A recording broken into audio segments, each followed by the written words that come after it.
Bir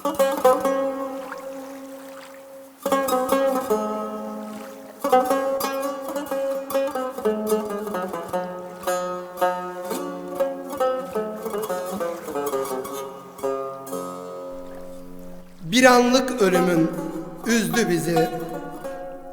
Babası olmayanın gülmez yüzü. Yanıyor babam, ciğerimin özü. Nurlar içinde yat canımda babam. Garip bıraktın babam sen bizi.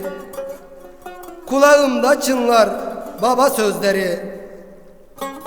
Üşümüş yüzleri, buymuş elleri. Nurlar içinde yat canımda babam. Saate baktım gece yarısı. Sızlar babam ciğerimin yarası. Kilitlendi açılmaz gönül kapısı. Nurlar içinde yat canımda babam. Acıların biridi iki oldu. Söyle babam söyle sana ne oldu? Konuşan dillerin konuşmaz oldu. Nurlar içinde yat canımda babam. Ebem dedem canım halalarıma.